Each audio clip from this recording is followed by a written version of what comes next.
வணக்கம் மக்களே, வணக்கம். சற்று முன் கிடைத்திருக்கக்கூடிய ஒரு முக்கியமான தகவல் ஒன்றை தான் பார்க்க போகிறோம் மக்களே. சற்று முன் தமிழகத்திற்கு முதல்வராகவும் திமுகவிற்கு தலைவராகவும் வலம் வந்து கொண்டிருக்கக்கூடிய முதல்வர் ஸ்டாலினுடைய பதவி சற்று முன்பு ராஜினாமா செய்ய போவதாகவும் தகவல் வெளியாகி கொண்டு இருக்கிறது மக்களே. அப்படி என்ன அவசியம் வந்தது முதல்வர் பதவியையே ராஜினாமா செய்ய? இதற்கான முழு காரணம் யார்?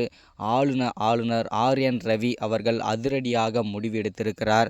அப்படி என்ன அவசியம் வந்தது அப்படின்றத பற்றி தான் இந்த ஒரு காணொலியில் நம்ம தெளிவாகவும் துல்லியமாகவும் பார்க்க போகிறோம் மக்களே.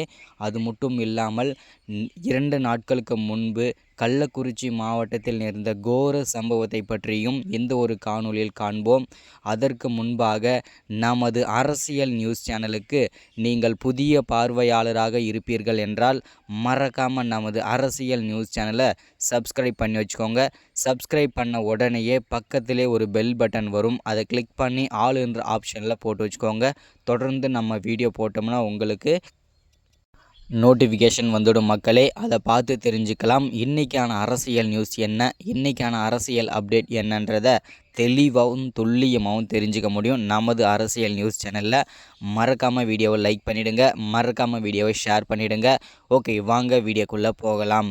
சற்று முன்பு கிடைத்திருக்கக்கூடிய ஒரு முக்கியமான பரபரப்பான தகவல் என்ன அப்படின்னு கேட்டிங்கனாக்கா, சற்று முன்பு திமுகவின் தலைவராகவும் தமிழகத்தின் முதல்வராகவும் வலம் வந்து கொண்டிருக்கக்கூடிய முதல்வர் ஸ்டாலினுடைய பதவி பறிக்கப்படுவதாகவும், அது மட்டும் இல்லாமல் துணை முதல்வரை அவசரமாக நியமிக்கப் போவதாகவும் தகவல் வெளியாகி கொண்டிருக்கிறது மக்களே. இது உண்மை தகவலா இல்லை எதிர்க்கட்சினால் பரப்பப்படும் வதந்திகளா அப்படின்னு கேட்டிங்கனாக்கா, இது முழுக்க வதந்திகளும் பாதி உண்மையும் இருக்கிறது மக்களே. ஏன்னா கள்ளக்குறிச்சி மாவட்டத்தில் நேர்ந்த ஒரு கோர சம்பவம் எல்லாருக்குமே தெரிஞ்சிருக்கும்னு நினைக்கிறேன். விஷ கள்ளச்சாராயம் அருந்தி 130க்கும் மேற்பட்ட விவசாய குடும்பத்தினர்கள் பரிதாபமாக உயிரிழந்திருக்கிறார்கள். அதில் பாதி பேர் பார்த்திங்கனாக்கா உயிருக்கு போராடி சிகிச்சை பெற்று வருகிறார்கள் மக்களே.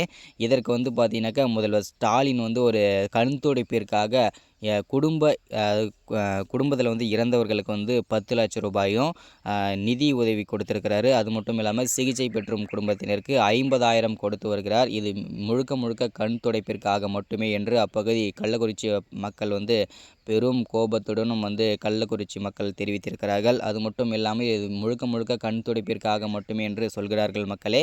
அது மட்டும் இல்லாமல் இதனால் தான் திமுக ஆட்சி கலைகிறதா, திமுகவின் ஆட்சி முதல்வர் பதவி இப்போ ராஜினாமா செய்ய போகிறாரா அப்படின்றத பற்றி இதை நம்ம பொறுத்திருந்து பார்க்கலாம். இதுதான் அப்டேட். இந்த மாதிரி அரசியலை பற்றின அப்டேட் வேணும்னா மறக்காமல் சப்ஸ்கிரைப் பண்ணுங்கள், லைக் பண்ணுங்கள், ஷேர் பண்ணுங்கள்.